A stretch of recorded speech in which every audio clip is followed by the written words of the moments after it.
Buenos días. Buenos días, licenciado.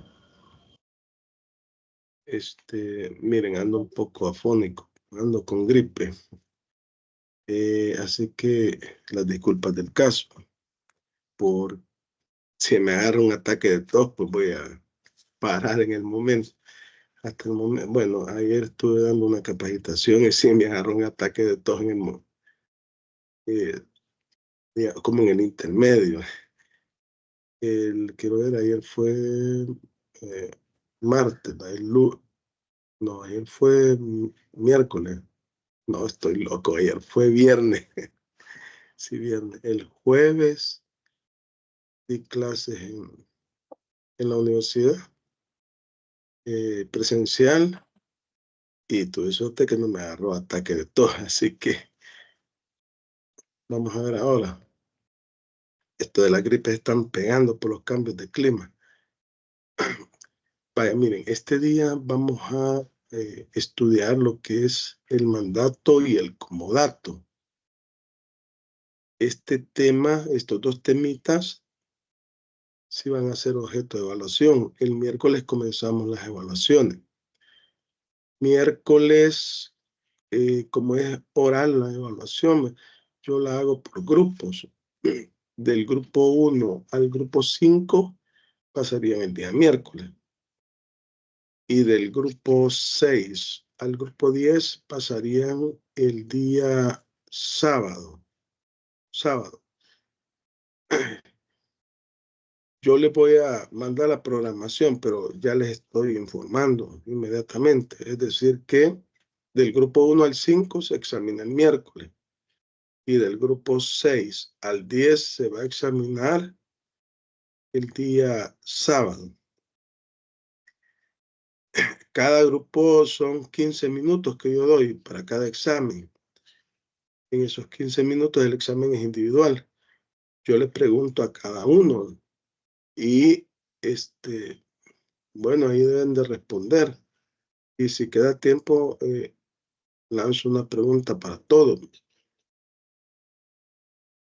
Y ahí les coloco la nota, pero no se la doy en el momento porque, pues, valoro, veo la grabación posteriormente para ver si la razonabilidad de la nota. Así que prepárense para esos días. Yo hoy voy a subir las presentaciones de esta semana. Así que los temas que van a ser objeto de evaluación en esta tercer parcial sería el arrendamiento y sus modalidades, la cesión de derechos y sus modalidades, la permuta, el mutuo y estos dos, el comodato y el mandato. Serían 6 temitas, ¿no?, para que ustedes estudien. Solo les debo las presentaciones de la clase del miércoles y la de este sábado. Hoy la voy a subir para que ustedes lean y se preparen. No sé si tienen consultas sobre eso de la evaluación.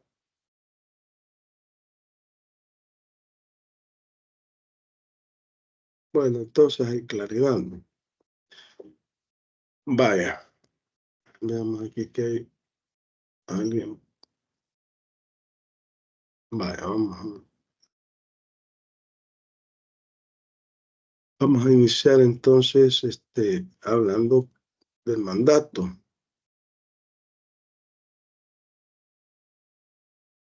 Se regula de los artículos 1875 al 1931 del Código Civil. Ahí se regula lo que es el mandato. Vaya, vamos a ver.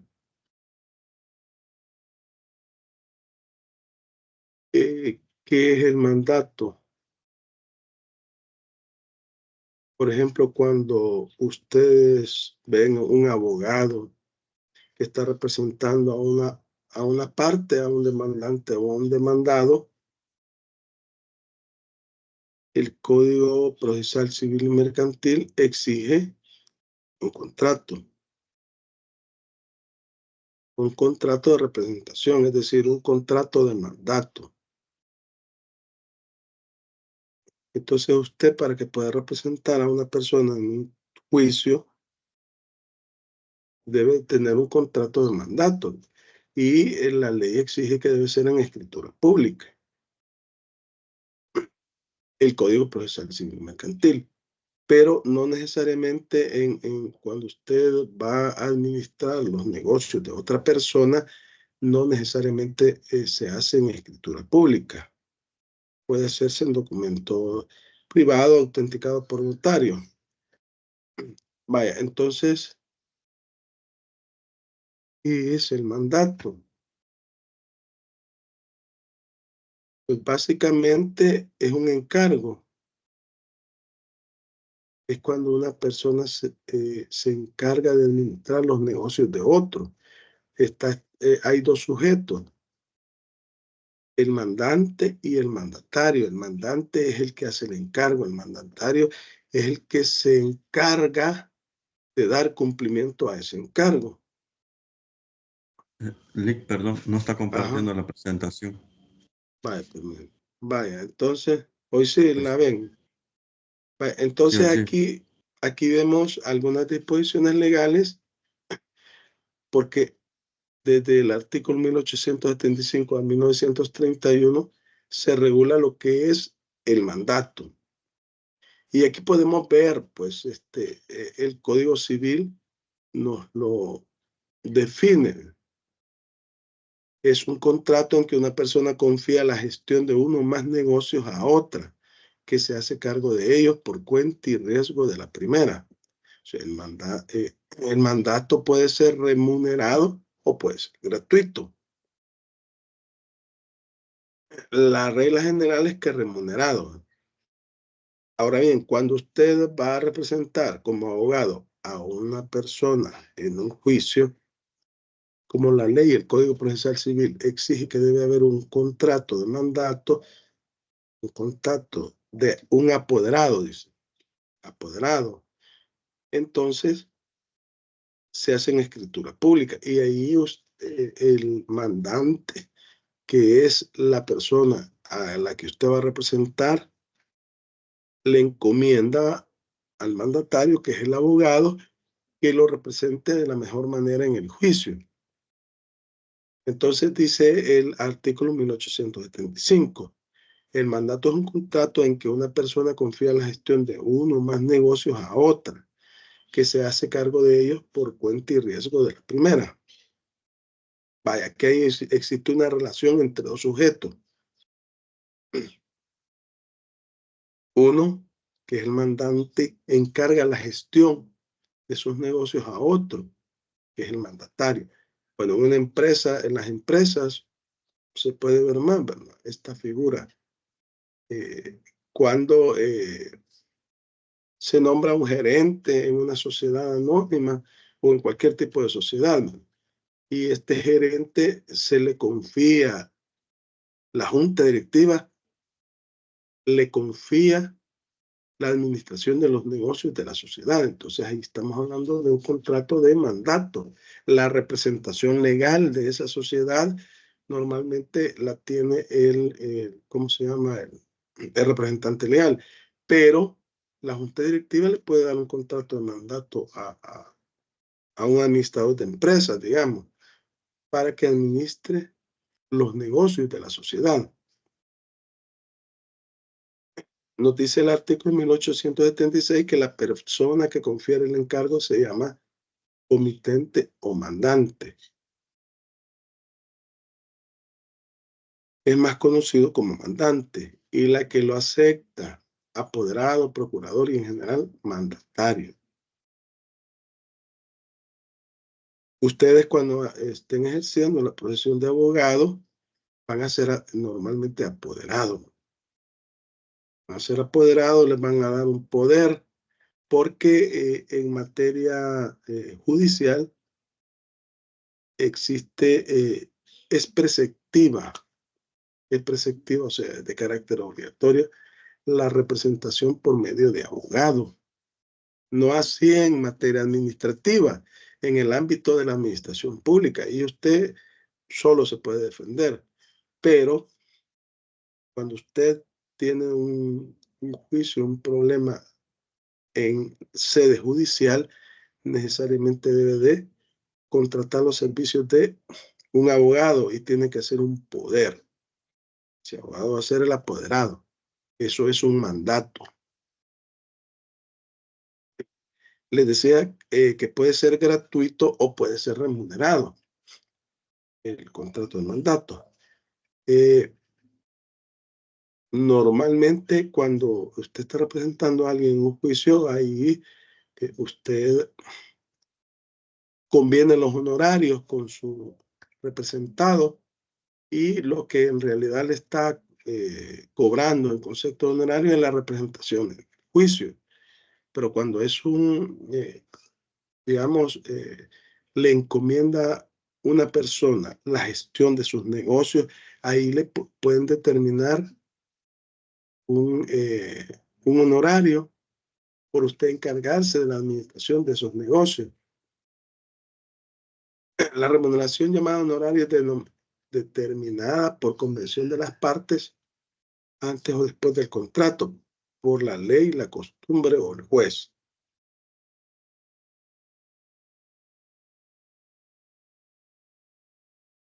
Vaya, entonces decíamos que el mandato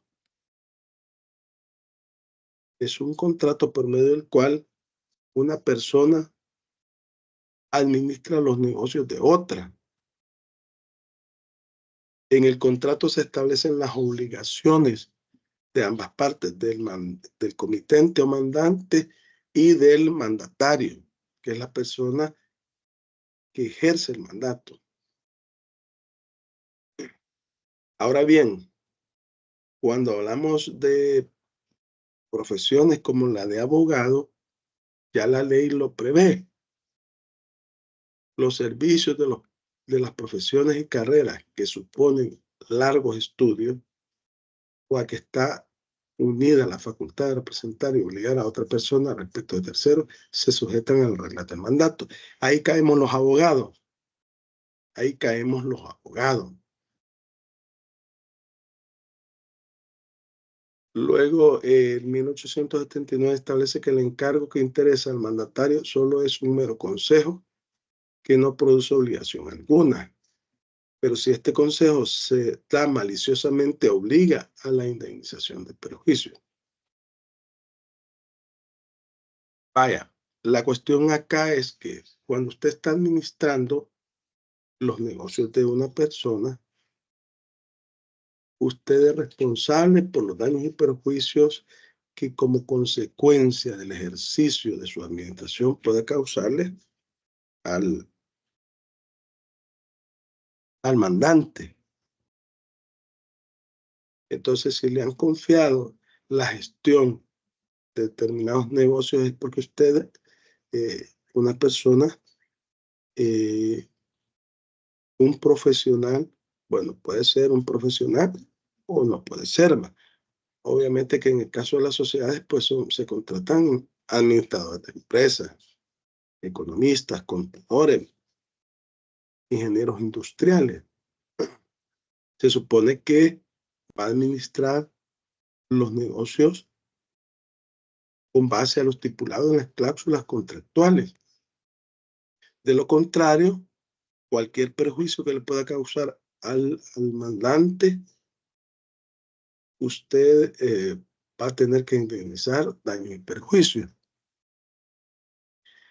Bueno, lo que resulta es que a veces, pues el mandatario no ejerce en debida forma su comisión. Y ahí es donde se dan problemas. Ahora bien, ¿qué sucede si usted administra los negocios de una persona sin existir el contrato de mandato? ¿Qué sucede? Yo les hago a ustedes la pregunta. ¿Qué sucede si de repente usted comienza a administrar los negocios de su hermano que se fue para Estados Unidos? Solo de palabra, pero no hay un contrato de mandato. ¿Qué figura jurídica se da ahí?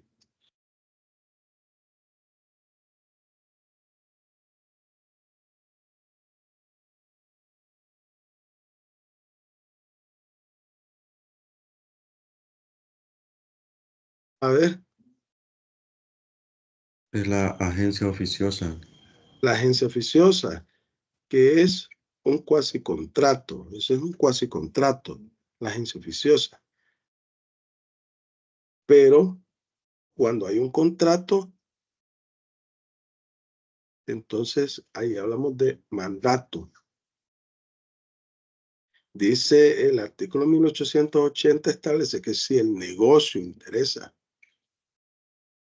juntamente al que hace el encargo y al que lo acepta, o a cualquiera de estos dos, o a ambos, y a un tercero, o a un tercero exclusivamente, habrá verdadero mandato. Si el mandante obra sin autorización del tercero, se producirá entre estos dos el cuasicontrato de la agencia oficiosa. Así dice en 1880. O sea, estamos hablando de los cuasicontratos. La característica de los cuasicontratos es que usted realiza una función sin existir un vínculo contractual. Entonces, cuando se da la agencia oficiosa, usted puede estar administrando los negocios de su hermano que vive en Estados Unidos, pero no hay un contrato de por medio. Eso se llama cuasicontrato. Pero usted va a responder por los daños y perjuicios que le pueda causar a los bienes de su hermano. Luego, el artículo 1881 establece que la simple recomendación de negocios ajenos no es en general mandato. El juez decidirá según las circunstancias si los términos de la recomendación envuelven mandato. En caso de duda se entenderá recomendación. Es que para que se dé el mandato debe existir un contrato. O sea, y un contrato, la característica de los contratos es que existen, y cuando hablamos de contrato de mandato, dos sujetos, el mandante y el mandatario, y ambos se obligan mutuamente, existe un vínculo contractual. Y entonces el mandato se debe de cumplir en los términos previstos en el contrato, conforme a las cláusulas contractuales. Nos dice el artículo 1882 que el mandatario que ejecuta de buena fe un mandato nulo o que por una necesidad imperiosa sale de los límites de su mandato, se convierte en un agente oficioso. Acuérdense que la nulidad de un contrato puede, las causales de nulidad están establecidas en la ley. El consentimiento, si no existe consentimiento entre las partes, puede ser declarado nulo un contrato. Pero si la persona ejecuta el mandato, a pesar de que el contrato pueda ser declarado nulo judicialmente, porque para declararse nulo, para que un contrato sea nulo, la nulidad debe ser declarada judicialmente, es decir, por medio de un juez. Debe existir una sentencia que la declara. No es por mera creencia de la parte que diga, yo considero que este contrato es nulo. No es así, ¿verdad? Tiene que existir un proceso judicial en el cual el juez competente en materia civil y mercantil va a decidir sobre esa causal de nulidad. Entonces, pero las nulidades se rigen por el principio de legalidad, es decir, debe estar prevista en la ley. La nulidad absoluta. Cuando es nulidad relativa, el vicio es subsanable, puede ser subsanable. Pero en el caso de la nulidad absoluta, no es subsanable el vicio. Pero si en esas circunstancias se da un contrato de mandato, entonces estamos hablando de que el mandatario sería un agente oficioso.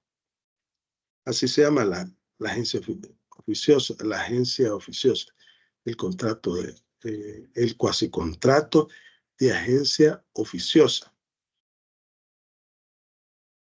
Entonces, volviendo al concepto de lo que es mandato, ya la ley lo ha definido: un contrato en que una persona confía la gestión de uno o más negocios a otra, que se hace cargo de ellas por cuenta y riesgo de la primera, por cuenta y riesgo del mandante. Porque puede suceder que como el mandatario representante del mandante, cualquier perjuicio que en el ejercicio del mandato ocasione a un tercero va a ser responsable en forma directa el mandante, o sea, la persona que está siendo representada, sin perjuicio de que el mandatario no ejerció su labor de manera correcta. Pero si la ha ejercido de manera correcta y se comete un perjuicio en un tercero en el ejercicio de su mandato, entonces será el mandante el que va a cumplir ante ese tercero por los daños y perjuicios, porque el mandatario lo ha estado representando. El mandato es un contrato preparatorio que tiene por objeto habilitar a una persona llamada mandatario para que celebre uno o más actos jurídicos en representación del mandante. Puede celebrar contratos con terceros en el ejercicio de su función. En algunos casos se requiere cláusulas especiales, como por ejemplo para la compraventa de un bien inmueble, se requiere que el mandato tenga cláusulas especiales. La regla general es que el mandato es un contrato de carácter general, ¿verdad? Pero para hacer ciertas actividades como la compraventa de un bien inmueble, sí se requiere una cláusula especial. Entonces, el mandatario es un representante del mandante. Actúa por obra y cuenta del mandante, o sea, del comitente. Esa es la característica principal de este contrato. Entonces, ustedes han escuchado hablar poder general o poder general con cláusula especial. Si es un poder general, lo está habilitando para administrar los negocios de una persona determinada o para representarlo en ciertas actividades. Pero en algunos casos la ley exige una cláusula especial y, por ejemplo, en materia procesal civil y mercantil, cuando estamos en un proceso civil y mercantil, se requiere cláusula especial para transigir, para allanarse. Acuérdense que el abogado está representando a su cliente, que puede ser el demandante o el demandado. Entonces, para llegar, por ejemplo, a una conciliación o allanarse o transigir, el Código Procesal Civil y Mercantil exige que en esos casos es necesario que exista un poder con cláusula especial. Puede hacerse un poder especial nada más. O puede hacerse un poder general con cláusula especial. Pero es la ley la que establece cuándo se requiere o no un poder con cláusula especial.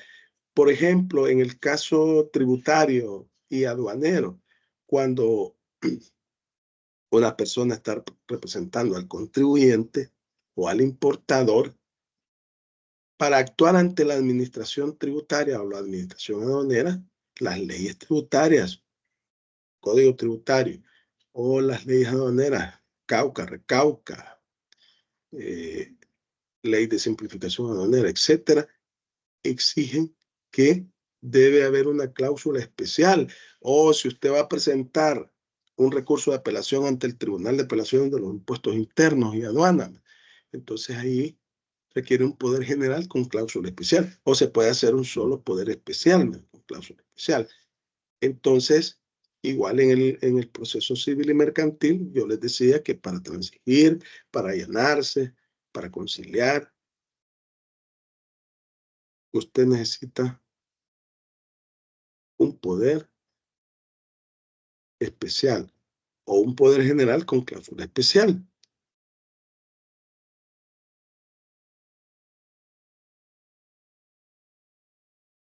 Veamos, la formación, validez y objeto. Vaya, acá lo que se requiere es que se elabore un contrato, pero este contrato, cuando la ley exige que sea en escritura pública, hay que hacerlo en escritura pública. El caso de los abogados que representan en juicio a sus clientes, ¿verdad?, demandante, demandado, ahí se exige un poder que debe estar establecido en una escritura pública. Pero cuando usted está administrando los negocios de una sociedad, etcétera, ahí puede ser un poder elaborado en documento privado, pero bueno, aceptado posteriormente por un notario, Para la formación y validez del contrato de mandato, no se exige ninguna formalidad en particular. Por tal razón se dice que es un contrato consensual. Es la regla general, ¿verdad? Pero a veces, pero como les digo, la ley exige, por ejemplo, en materia administrativa, en materia tributaria y aduanera, ahí debe ser un poder elaborado en escritura pública. En materia judicial también debe ser un poder elaborado en escritura pública. Pero en el caso de la administración de negocios, pues puede ser un documento privado autenticado por notario.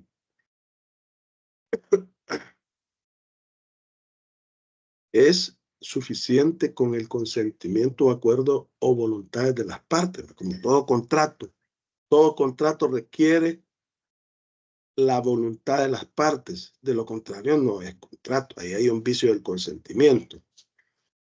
El mandante hace el encargo y el mandatario lo acepta. Ahí existe consenso entre los dos sujetos que están contratando. Para que nazca el contrato de mandato, el encargo debe ser aceptado de manera que se repute perfecto por la simple aceptación del mandatario, por el solo acuerdo de ambas partes, pudiendo dicha aceptación ser expresa o tácita, según lo dispone el artículo 1884 del Código. O sea, estamos hablando que puede ser expresa o tácita. Así lo dice el artículo 1884. Alguien que me haga el favor de leer el 1884 del Código Civil.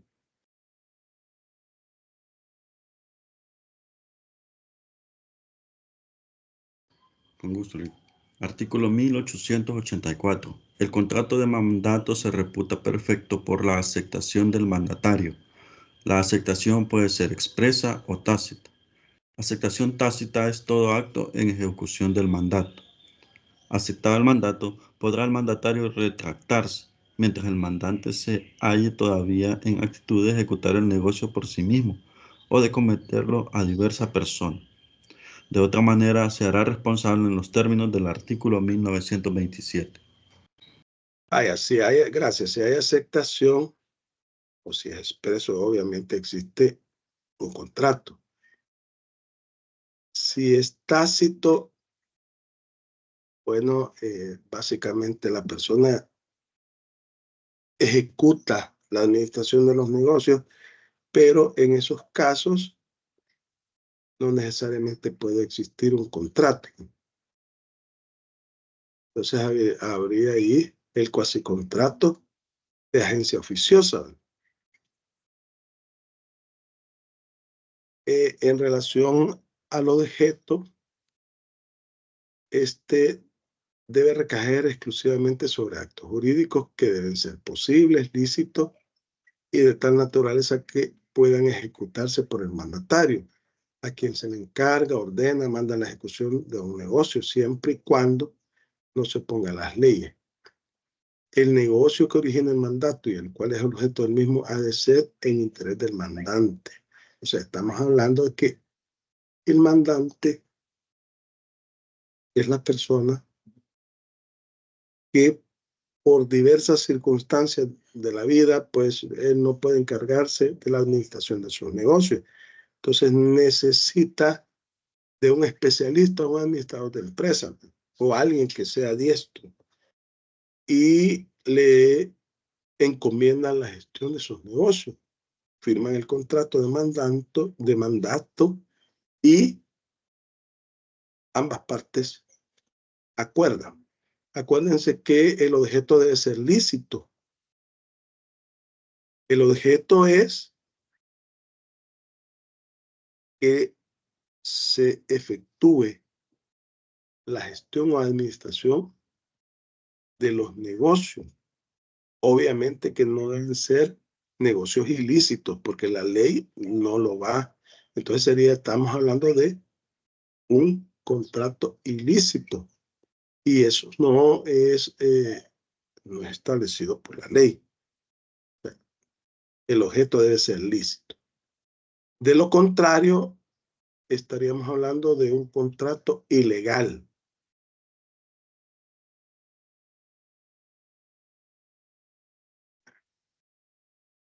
Y ya nos dice el artículo 1884 que se reputa perfecto el contrato de mandato por la aceptación del mandatario. Es lo que acabamos de leer. Puede ser expreso tácita. Aceptación es todo acto en ejecución del mandato. Ahí, pues, si es tácita, obviamente que es verbal, ¿verdad? Ahí no hay un contrato de mandato. Estamos hablando de una agencia oficiosa. Ahora se le da la posibilidad ¿cómo se llama? Al mandatario de retractarse, siempre y cuando no haya firmado el contrato, obviamente, porque si firma el contrato, entonces en ese momento surge la obligación y ya no se puede retractar. Ahora también tiene el mandante la posibilidad de sustituir al mandatario. Y ahí se termina la relación contractual. Lo puede hacer diciéndole, mire, revocando el contrato de mandato o lo puede hacer de forma tácita nombrando a otro mandatario. Vaya. Solo permítanme un momentito. Permítanme un momentito.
Bueno, gracias.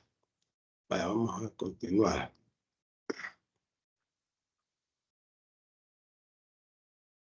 Vaya, ¿cuáles son los elementos esenciales de lo que es el mandato? Y se los pongo en la diapositiva. Los elementos esenciales son el mandante, el mandatario, que son los sujetos que intervienen en el contrato, el negocio encargado, o sea, la administración de ese negocio, y el consentimiento. El negocio, bueno, puede ser negocio, puede ser en realidad una representación legal, ¿verdad? En realidad podemos decir el encargo. Entonces, esos son los elementos. El mandante, que es la persona que encarga la gestión de sus negocios a un tercero, que es el comitente. El mandatario es la persona que se encarga de la administración de esos negocios o es el que se encarga de representarlo en juicio. Es el apoderado. Y el encargo, el negocio o encargo de objeto que debe ser lícito. Y obviamente uno de los requisitos esenciales de los contratos es el consentimiento entre las partes. Entonces, el mandante era obligado o resulta ser acreedor de un derecho al realizar el mandato. Al realizar el mandatario un acto jurídico en nombre de él. Porque el mandatario lo que hace es representarlo, es decir, que como que si el mandante hubiese hecho esa gestión o ese negocio. Eso significa. El mandatario no obra en nombre y responsabilidad propia, sino por cuenta ajena, o sea, por cuenta del mandante. Le basta la capacidad natural para darse cuenta perfectamente de lo que se le ha encargado del modo eficaz de realizarlo. O sea, el mandatario únicamente lo que está haciendo es una gestión en nombre de el mandante. Está gestionando los negocios o lo está representando en un acto jurídico ante tercero conforme a lo estipulado en el contrato, en las cláusulas contractuales. Este obra por cuenta y riesgo del mandante. No es más que la imagen, el órgano de la voluntad del mandante. Y debe procurar que se cumpla fielmente el encargo de este, o sea, del mandante. Obviamente que si se excede en la administración de esos negocios, va a tener que, bueno, va a tener que pagar por los daños que le pueda ocasionar al mandante. Entonces, el mandatario no es más que un representante, un intermediario, porque la relación jurídica del mandante para con terceros solo afectará el patrimonio del mandante. Es decir, el mandatario lo va a representar, eso es, solo lo va a representar. Pero cualquier actuación que haga el mandatario será por cuenta del mandante. Actuaciones ante terceros, veamos aquí, veamos aquí 1914 y artículo 1991. Vamos a ver acá, 1914.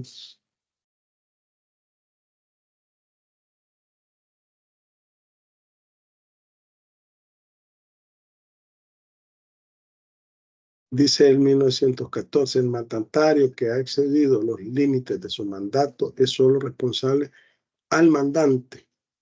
Se debe responder ante el mandante y no es responsable a tercero, sino, vaya, si no ha ejercido el mandato de manera correcta, va a responder ante el mandante, que es la persona, el comitente, y no ante el tercero, salvo los casos siguientes.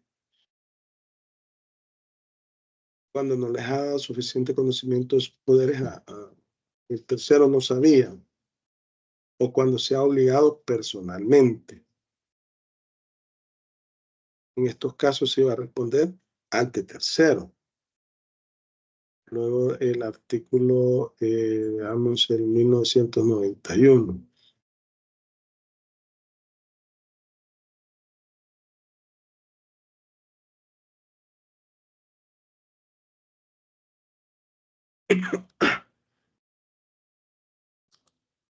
Permítanme.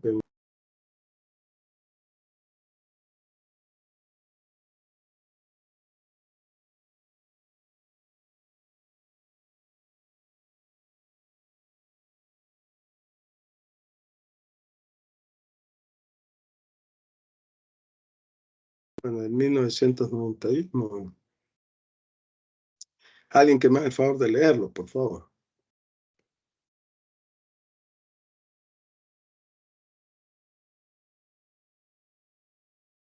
Artículo 1991.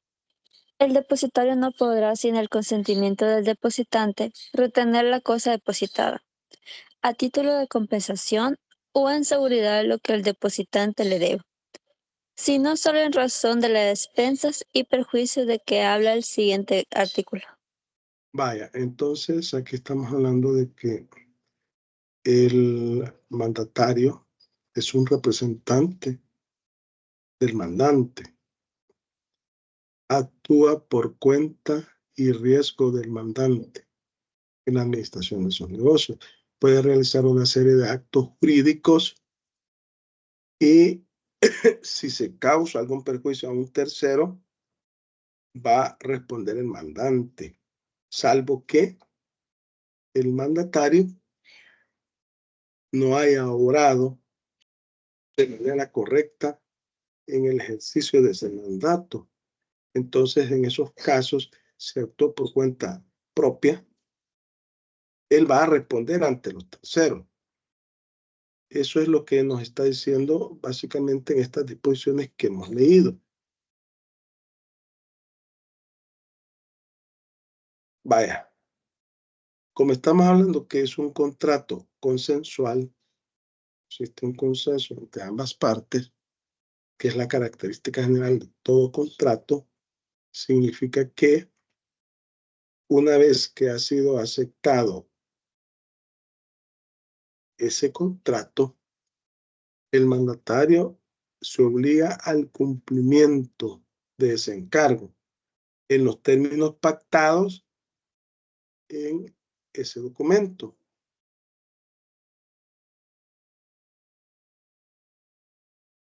¿Y en qué consiste el encargo? En que una persona confía, encarga, ordena o manda a otra persona la gestión del negocio, el cual requiere del acuerdo o consentimiento de voluntades, o sea, de las partes. El mandante hace el encargo y el mandatario lo acepta, tal como lo establece el artículo 1876. En relación con el 1883, el encargo que es objeto del mandato puede hacerse por escritura pública o privada. Bueno, la ley dice por carta, verbalmente o de cualquier otro modo inteligible, de conformidad al artículo 1883. De manera que una vez aceptado el mandato, queda obligado el mandatario a cumplirlo mientras dure el encargo. Acuérdense que el Código Civil es de 1886. ¿Verdad? En la actualidad, pues, el mandato, si yo lo hago de manera verbal, entonces, y no existe ningún documento en donde conste ni firma que yo me he obligado, entonces va a ser una agencia oficiosa, obviamente. Debe hacerse por escrito, puede ser en documento privado, autenticado por notario, o puede ser en escritura pública. Pero generalmente cuando se trata de la profesión de abogado, es un poder en escritura pública, ya sea para representar en sede administrativa o en sede judicial. La única diferencia en la sede administrativa es que usted puede representarse usted solo sin necesidad de darle un poder a un abogado. Pero si quiere que un abogado haga las gestiones respectivas ante la administración tributaria aduanera o ante cualquier otra oficina pública, hay diferentes oficinas, Defensoría del Consumidor, bueno, Tribunal de Ética Gubernamental, etcétera. Entonces, usted tiene que, si quiere que un abogado ande haciendo todas esas vueltas, todas esas gestiones, debe entregarle un poder ante los oficios de un notario. Esa es una de las ventajas que tiene la profesión de abogado, que puede el abogado hacer una serie de gestiones, ya sea en sede administrativa o sede judicial. Ahora bien, en sede administrativa, como es más flexible, puede usted otorgarle el poder a alguien que no es abogado para que haga los trámites en nombre suyo, por cuenta y riesgo suyo. Pues eso es básicamente un contrato de mandato. De eso se trata. Así lo dice el 1883, ¿verdad? El encargo que es objeto del mandato puede hacerse por escritura pública o privada, por carta, verbalmente o de cualquier otro modo inteligible.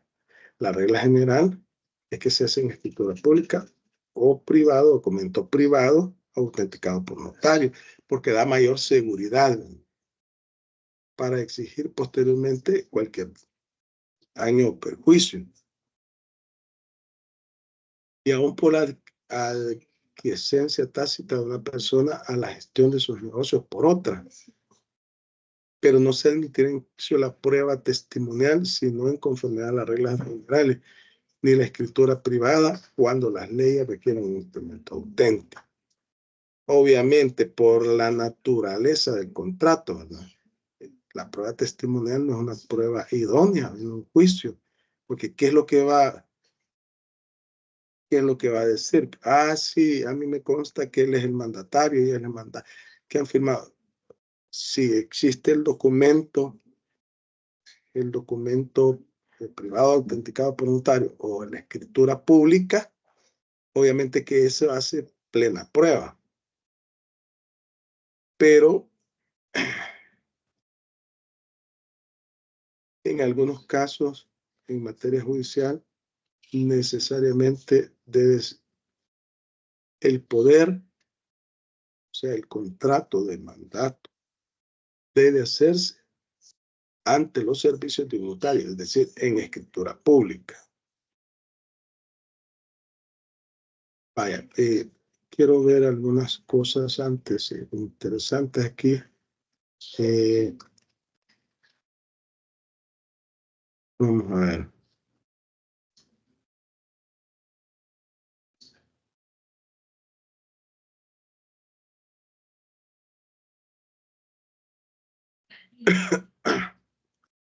A ver aquí, permítanme.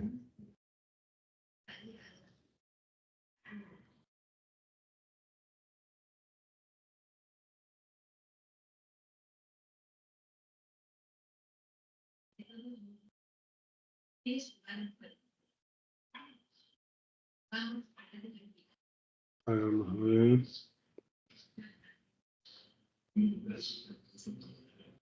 Vaya, miren. En el capítulo 2 se habla de la administración del mandato y nos dice el artículo 1891. El mandatario se ceñirá rigurosamente a los términos del mandato, fuera de los casos en que las leyes le autoricen para obrar de otro modo. O sea, el mandatario va a ejercer su comisión conforme a lo estipulado en el contrato, en las cláusulas contractuales.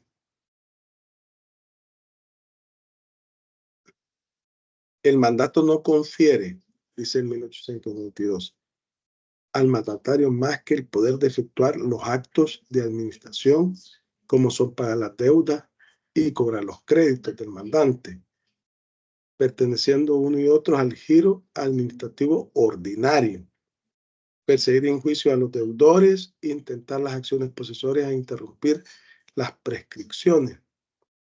En lo tocante a dicho giro, contratar las reparaciones de las cosas que administra y comprar las materias necesarias para el cultivo o beneficio de las tierras, minas, fábricas u otros objetos de industria que le hayan encomendado. Para todos los actos que salgan de estos límites, necesitará de poder especial. Pero en la ley se establece en qué casos se requiere un poder especial. Yo ya les dije en materia civil y mercantil, por ejemplo, para allanarse, para transigir, etc.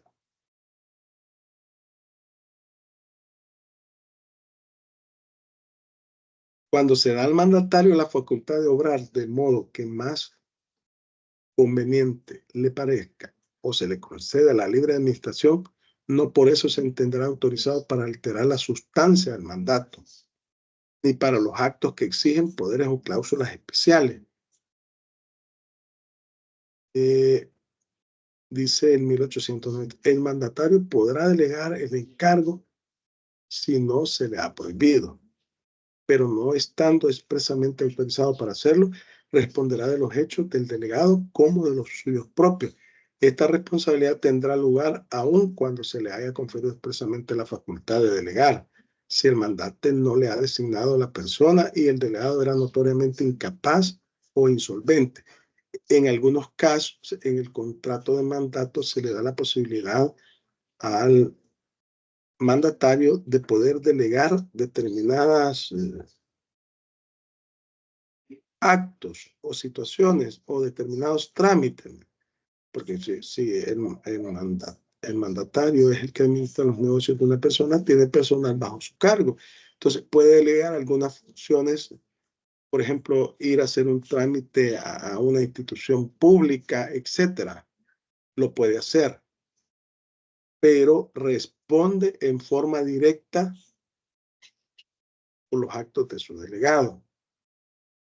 Y máxime cuando no ha sido el mandante el que le ha dicho, delega a este. La delegación no autoriza o no ratifica expresa o tácitamente por el mandante.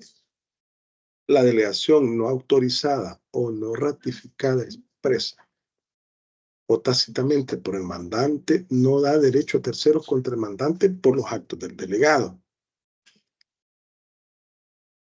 Responde en forma directa el mandatario, salvo que el mandante haya autorizado.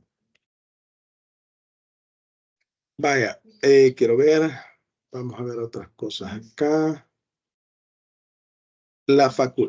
Dice el artículo 1903, miren, la facultad de hipotecar no comprende la de vender ni viceversa. Viceversa. En 1902, el mandato para vender, hipotecar o constituir cualquier derecho real o personal en inmuebles deberá constituirse por medio de poder especial o en uno general con cláusula especial en los que se determine el inmueble o inmuebles que sean objeto del contrato y se autoriza al mandatario para recibir el precio o cantidades de dinero procedentes de estos actos.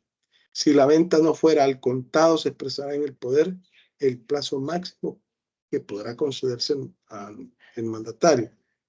En estos casos hay que aplicar también las reglas de la compraventa. Si es debe hacerse un contrato de mandato con cláusula especial en escritura pública.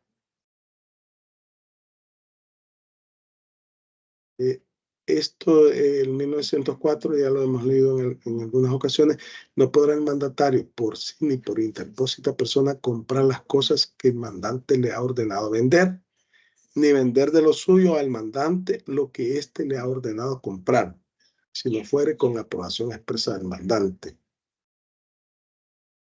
En 1905, el encargo de tomar dinero prestado podrá prestarlo él mismo al interés designado por el mandante o a falta de esta designación al interés legal, pero facultado para colocar dinero a interés no podrá tomarlo prestado por sí sin aprobación del mandante.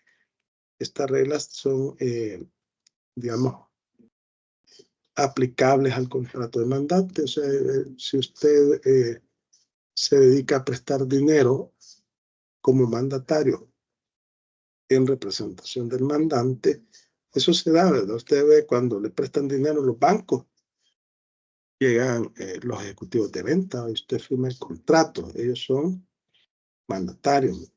Entonces, ellos no pueden, si tienen a disposición ese dinero, no pueden prestarse ese dinero para sí mismos sin autorización del mandatario. Vaya, vamos a ver aquí. Vamos a buscar. Aquí están las obligaciones del mandante, del que hace el encargo. ¿Cuáles son? A proveer al mandatario de lo necesario para la ejecución del mandato. A reembolsarle los gastos razonables causados por la ejecución del mandato. A pagarle la remuneración estipulada o usual. A pagarle las anticipaciones de dinero con los intereses legales. A indemnizarle de las pérdidas en que haya incurrido sin culpa y por causas del mandato. No podrá el mandante dispensarse de cumplir estas obligaciones alegando que el negocio encomendado al mandatario no ha tenido buen éxito o que pudo desempeñarlo a menos costo, salvo que por culpa. Entonces, acá estamos hablando de un mandato remunerado. Luego, la terminación del mandato. ¿Cuándo termina el mandato? Lo establece en 1923, ¿verdad? Por el desempeño del negocio para que fue constituido. A veces el mandato se estipula por un plazo determinado, por la expiración del término o por el evento de la condición prefijados para la terminación del mandato, por la revocación del mandante. Puede revocar ese contrato, por la renuncia del mandatario, por la muerte del mandante o del mandatario. Ahí termina el negocio. Por la quiebra de insolvencia del uno o del otro. Por la interdicción del uno del otro. La interdicción es cuando esto se declara en sede judicial, cuando la persona perdió el juicio, es decir, perdió sus capacidades intelectuales. Por la cesación de las funciones del mandante, si el mandato ha sido dado en ejercicio de ella, pero las gestiones iniciadas o llevadas a cabo por el mandatario, mientras se haya podido ignorar la relevación de las funciones del mandante, serán válidos respecto de terceros de buena fe en cuanto a los asuntos judiciales en que haya intervenido el mandatario, se observará lo dispuesto en el Código de Procedimiento Civil. Bueno, acá también se puede dar el caso de que el mandante, por ley,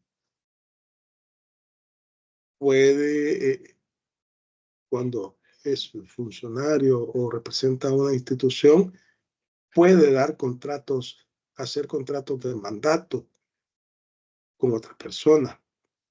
Pero cuando finalice el cargo, lo despiden, lo destituyen o lo que sea. Entonces, en esos casos también se va a terminar. La revocación del mandante puede ser expresa o tácita. La tácita es el encargo del mismo negocio a distintas personas. Usted tiene el poder y de repente aparece otra persona ejerciendo esas funciones. Si el primer mandato es general y el segundo especial, subsiste el primer mandato para los negocios no comprendidos en el segundo.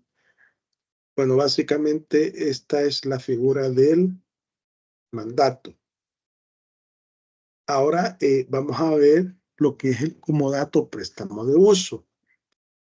El comodato o préstamo de uso está regulado en el artículo 1932 al 1953 del Código Civil. Bueno, ¿cuál es la característica de este contrato? Resulta que yo soy dueño de un bien, puede ser bien mueble, puede ser bien inmueble, y decido entregárselo a otra persona para que esta persona haga uso de ese bien por un plazo determinado. pero yo no le estoy cobrando intereses, ni alquiler, ni nada, porque lo contrario es arrendamiento. Entonces, esta persona puede hacer uso y goce de ese bien en el plazo estipulado. Al finalizar ese plazo, me debe de devolver el bien en condiciones aceptables. Porque si me lo devuelve deteriorado completamente, entonces sí va a ser responsable por los daños y perjuicios que me pueda causar. Dice el artículo 1932, el comodato préstamo de uso es un contrato en que una de las partes entrega a la otra gratuitamente una especie, mueble o raíz. Puede ser un bien mueble, puede ser un bien inmueble, para que haga uso de ella y con cargo de restituir la misma especie después de terminado el uso. Este contrato no se perfecciona sino por la entrega de la cosa. Eso es por la tradición, ¿verdad? Es decir, se debe entregar la cosa. El contrato de comodato podrá probarse por testigos, cualquiera que sea el valor de la cosa prestada. Aquí es una excepción que tiene la ley, ¿verdad? Puede probarse por testigos, dice. Aunque si existe el contrato, pues es innecesario el testigo. ¿Quiénes intervienen en este contrato? Bueno, el comodante, que es el dueño de la cosa, y el comodatario, la persona quien hará uso del bien prestado comprometiéndose a restituirlo. Más que todo, este contrato se da en las instituciones públicas, las alcaldías, ¿no? Entregan como dato un bien inmueble o un bien mueble para determinado tiempo, determinado plazo, 25 años. Al finalizar ese plazo, deben de entregarlo, devolverlo a la institución pública. Pero a veces resulta que se da también en el ámbito privado, se da también este contrato. El comodante conserva sobre la cosa prestada todos los derechos que antes tenía. O sea, es el dueño, es el legítimo propietario, es el que posee el dominio del bien, pero no su ejercicio, en cuanto fuera incompatible con el uso concedido al comodatario. Algo parecido ¿cómo se llama? Al otro contrato que se da, que es el usufructo, algo parecido al usufructo, que existen dos sujetos, el que tiene la mera nuda propiedad y el otro que hace uso y goce de los bienes, que es el usufructuario. Entonces, algo parecido, pero no es usufructo. No es usufructo. El comodatario no puede emplear la cosa sino en el uso convenido o a falta de comisión en el uso ordinario de las de su clase. En el caso de contravención, podrá el comodante exigir la reparación de todo perjuicio y la restitución inmediata, aunque para la restitución se haya estipulado plazo. Entonces, por eso es que se llama este contrato préstamo de uso. Yo estoy entregando un bien mueble o un bien inmueble a otra persona para que haga uso de ese bien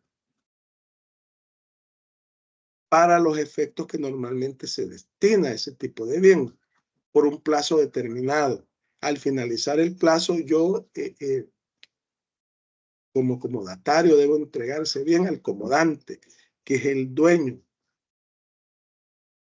del bien, y lo debo entregar en condiciones óptimas. Obviamente,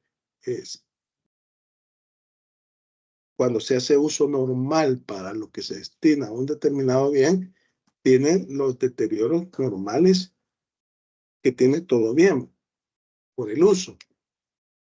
Eso sí es aceptable. Lo que no es aceptable es que lo entregue deteriorado de una manera tal que se va a ver que no ha sido como resultado del uso normal del bien. ¿Cuáles son las características de este contrato? ¿Es real? ¿Es un contrato real? se constituye sobre una cosa, frecuentemente sobre bienes que no se consumen con su uso. Ojo con eso. No se consumen con su uso. Es gratuito quien presta la cosa, o bien no recibirá nada a cambio por parte del comodatario. O sea, el comodante entrega la cosa, pero no va a recibir nada a cambio. Nada a cambio del comodatario. Es unilateral. Las obligaciones se fijan para solo una de las partes, es decir, las obligaciones y condiciones serán establecidas y definidas por el dueño de la cosa en el contrato y deberán ser respetadas por el comodatario, que deberá conservar y luego restituir el bien prestado.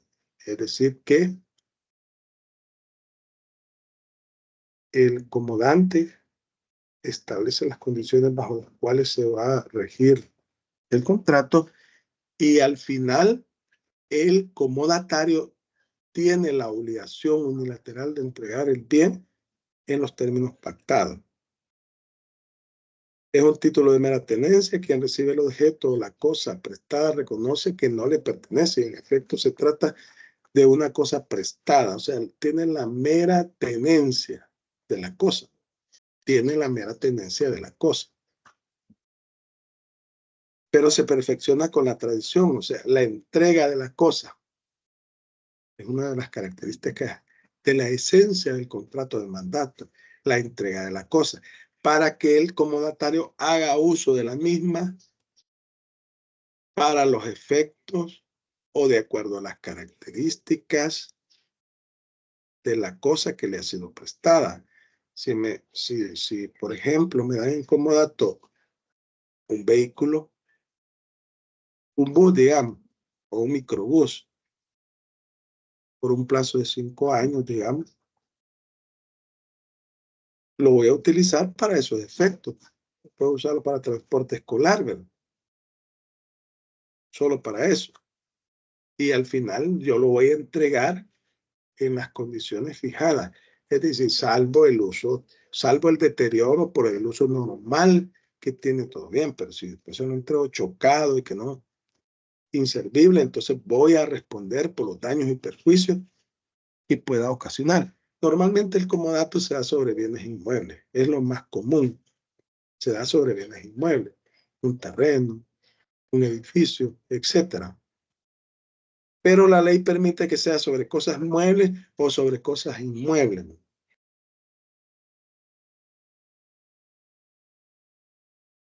El comodatario, dice el artículo 1936, es obligado a emplear el mayor cuidado en la conservación de la cosa y responde hasta la culpa levísima.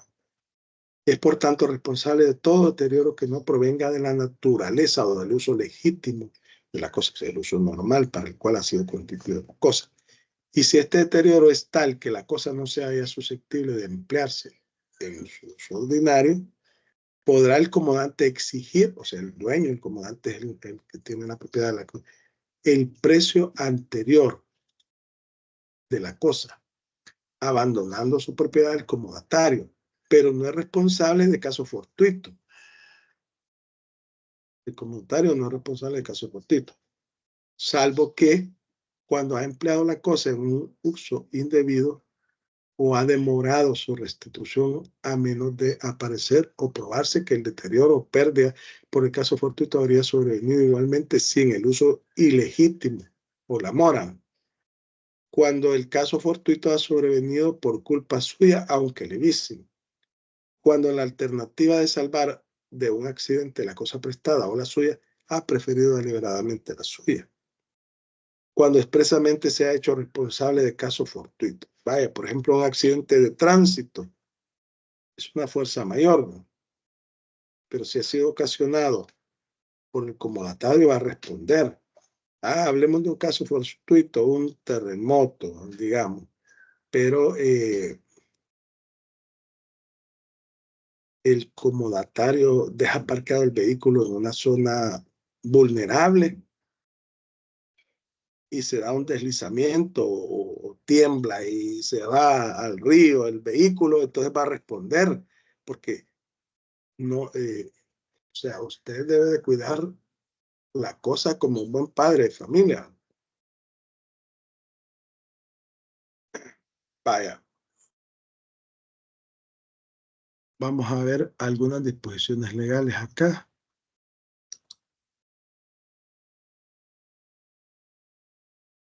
El comandatario no puede emplear la cosa sino en el uso convenido o a falta de convención en el uso ordinario de su clase. Ya lo hemos leído.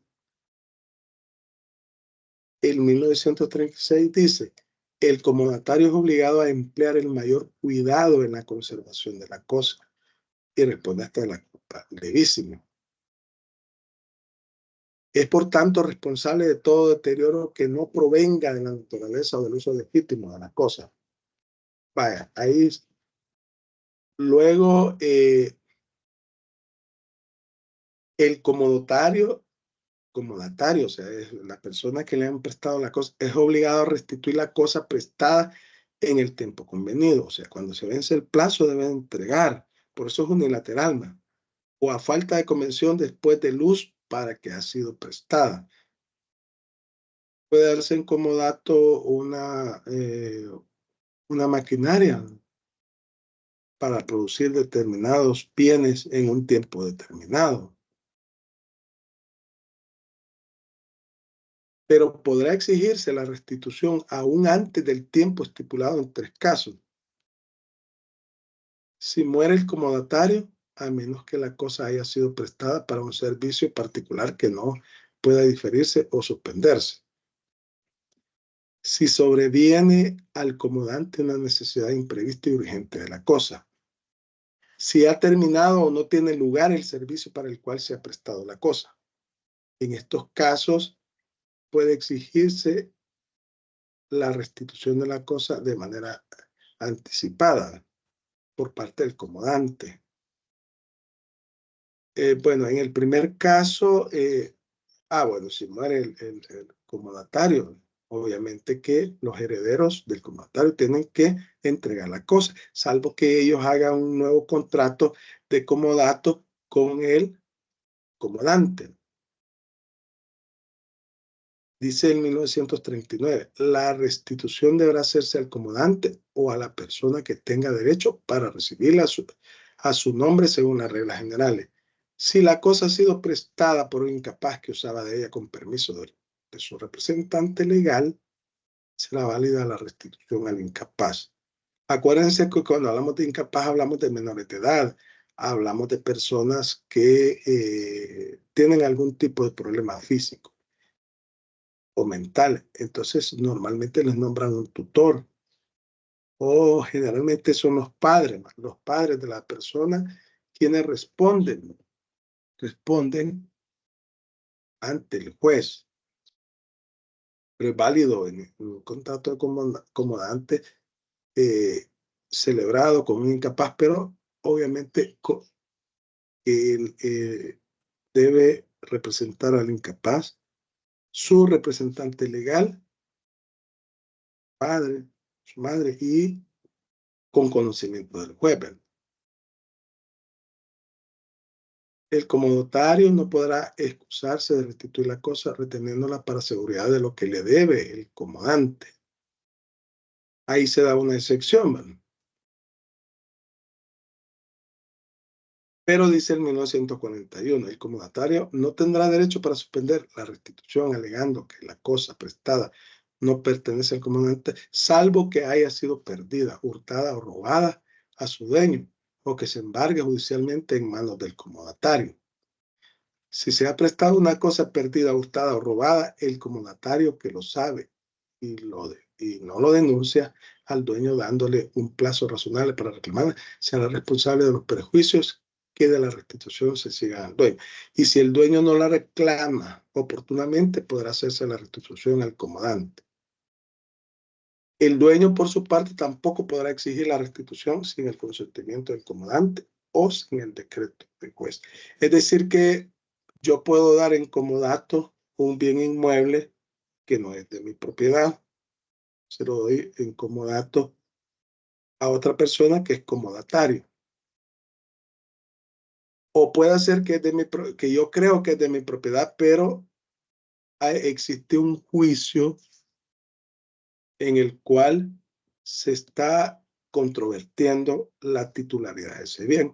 Entonces, si llega después un tercero a exigirle al comodante que le entregue esa cosa porque es el legítimo propietario, el comodante tiene la obligación de informarle el comodatario tiene la obligación de informarle al comodante, pero en este caso el comodante tendría que responder por los daños y perjuicios que le pueda causar al comodatario. Eso es lo que hemos denominado que no existe una posesión pacífica del bien. El comodatario es obligado a suspender la restitución de toda especie de armas ofensivas y de toda otra cosa que sepa se trata de hacer un uso criminal, pero deberá ponerlas a disposición del juez. Bueno, veamos acá. Vamos a ver aquí. Quiero que veamos una situación. En 1949. El comodante es obligado a indemnizar al comodatario de las expensas que sin su previa noticia haya hecho para la conservación de la cosa bajo las condiciones siguientes. Que el dueño de la cosa va a indemnizar al comodatario si las expensas no han sido de las ordinarias de conservación, como las de alimentar al caballo. Si han sido necesarias y urgentes, de manera que no haya sido posible consultar al comodante, y se presume fundamentadamente que teniendo la cosa en su poder, no hubiera dejado de hacerla. Eso, básicamente lo que está diciendo es que cuando el comodatario incurre en gastos necesarios para el mantenimiento de la cosa, gastos que son, digamos, comunes porque nos la entregó en las condiciones convenidas, entonces debe de indemnizarle. Vaya. Y aquí lo dice claramente en 1950, el comandante es obligado a indemnizar al comodatario de los perjuicios que le haya ocasionado la mala calidad o condición del objeto prestado, con tal que la mala calidad o condición reúna estas tres circunstancias, que haya sido de tal naturaleza que probablemente hubiese de ocasionar los perjuicios, que haya sido conocido y no declarado por el comodante, y que el comodatario no haya podido, con mediano cuidado, conocerla o precaver los perjuicios. Vamos a ver aquí estos dos artículos últimos. El 1950 dice, 51 dice que el comodatario podrá retener la cosa prestada mientras no se efectúe la indemnización de que se trata en los dos artículos precedentes, salvo que el comodante cautione el pago de la cantidad en que se condene. Estamos hablando por el pago de los daños y perjuicios. Y el 1952 y 53, que es lo que quería que leyéramos, el comodato toma el título de precario si el comodante se reserva la facultad de pedir la restitución de la cosa prestada en cualquier tiempo. O sea, si existe una cláusula establecida en el contrato de comodato, acuérdense que el contrato es un préstamo de uso. Pero en esta cláusula el comodante se reserva el derecho de solicitar la restitución de la cosa en cualquier tiempo. Entonces vamos a decir que hablamos de un comodato precario. Ojo con eso. Es un comodato precario cuando el comodante se reserva el derecho de exigir la cosa en cualquier tiempo. Así está estipulado en el contrato. Entonces nos dice en 1953, se entiende precario cuando no se presta la cosa para un servicio particular, ni se fija tampoco, ni se fija tiempo para su restitución. En estos casos también es precario. Si no se estipuló el plazo de entrega del bien, la ley dice que en esos casos se entenderá que es precario. Puede exigir en cualquier tiempo el comodante la restitución de la cosa. Bueno, básicamente estos contratitos son sencillos. Yo les pido que lean las disposiciones legales, todas las disposiciones legales que regulan lo que es el mandato y las que regulan lo que es el comodato. Y este tema va a entrar en el parcial. Ahora yo les digo que este día yo voy a subir la clase el día miércoles, la diapositiva, y la de este día, la diapositiva. Pues yo les pido disculpas porque no he estado muy bien de la garganta, estoy con gripe y es bien incómodo en esas circunstancias de la clase. Pero pues hemos concluido, ya el miércoles está programado el examen para ustedes, que es oral, pero como ustedes son 64 personas, aunque en la clase entran 24, 30 a los sumos, pero en el examen todos están ahí, ¿verdad? Entonces yo les voy a hacer la programación, les voy a enviar un archivo ahí, pero de entrada yo les digo, del grupo 1 al grupo 5 le toca el día miércoles, y del grupo 6 al grupo 10 le toca el día sábado. Estamos siempre en la fecha de los exámenes. Entonces, yo voy a hacer el examen oral.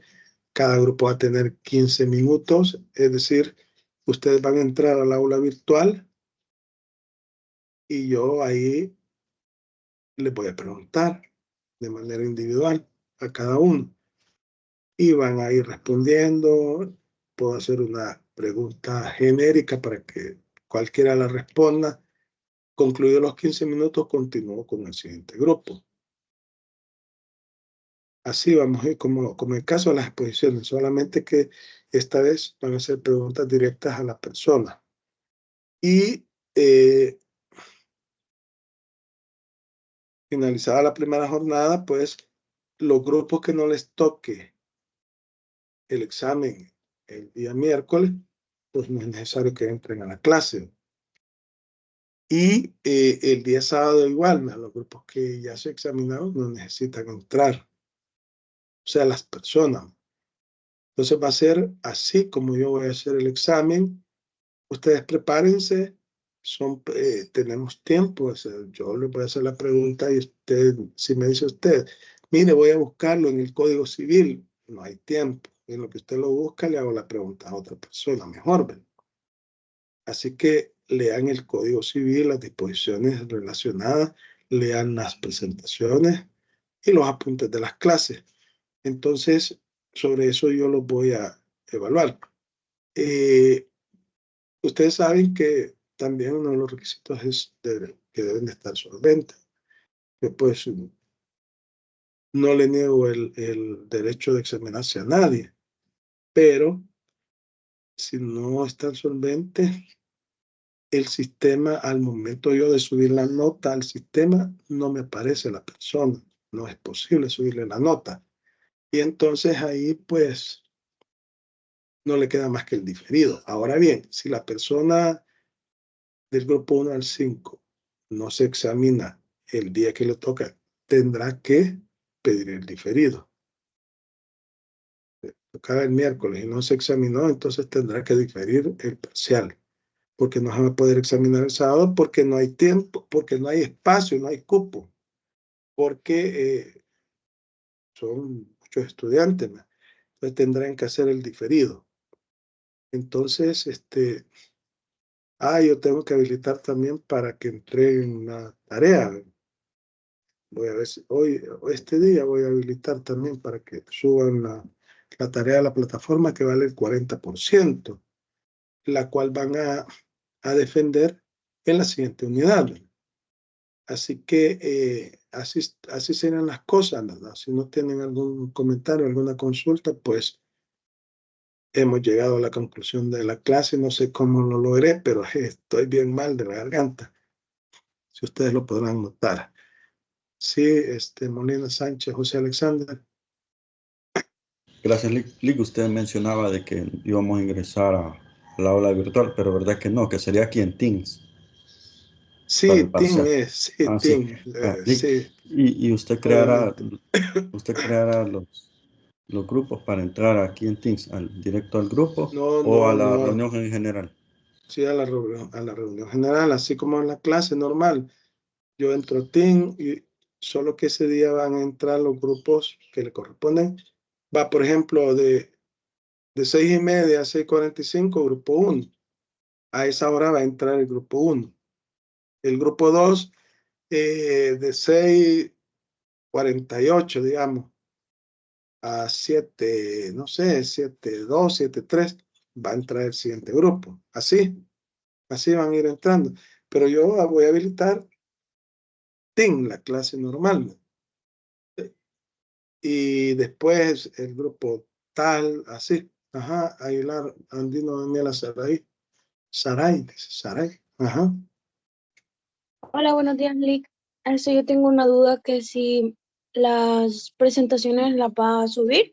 Sí, ya lo dije como 4 veces en la clase, que este Ok, día la perfecto. voy a subir. Sí, solo les debo la presentación del miércoles y la de hoy. Hoy, este día, en el transcurso del día, yo tengo que hacer muchas cosas en mi vida cotidiana como ustedes, ¿verdad? Lo más probable es que ahí tipo 6, 7 de la noche yo me ponga a subir. Pero si puedo antes, lo voy a subir antes. Pero ustedes ya saben la temática y tienen el Código Civil, hay que leer, ¿verdad? Lean. Son Bueno, Lick, muchas gracias. futuros. Espero que Vaya, mejore. gracias a usted. No sé si tienen otra comentario, consulta. Si no, pues yo les deseo Licenciado, suerte. buenos Sí. días. Ajá. En las preguntas genéricas que va a hacer, ¿esa será por todo el grupo o solo la persona que conteste No, le aumentará la nota? individual voy a preguntar. No, la pregunta que dijo que va a ser así para general. Ah, no, si queda tiempo. Imagínense que ingresan 5 personas. Comienzo con la persona A, la persona B, la persona C, la persona D y la E. Bueno, Y en eso me llevo 10 minutos. Me quedan 5 minutos. Ah, bueno, hago una pregunta general. Para que la responda quien la pueda responder. Pueden responderla todas. La cuestión es que son 15 minutos. En ese lapso de tiempo pueden ocurrir muchas cosas. Así sería. Bueno, gracias a todos. Licenciado. Que se mejore de salud. Bueno, gracias a todos. Pasen un feliz día. Disfruten su fin de semana. Y sé que muchos están trabajando. Y pues bendiciones. Les deseo suerte, la mejor suerte en el examen. Estudien. Yo no voy a hacer preguntas rebuscadas. Las preguntas de la clase, las preguntas. Entonces ustedes solo estudien, lean, pues si a ustedes es que les va a servir, ¿verdad? Perfecto. Nos vemos el próximo miércoles en la primera jornada de examen. Gracias a todos.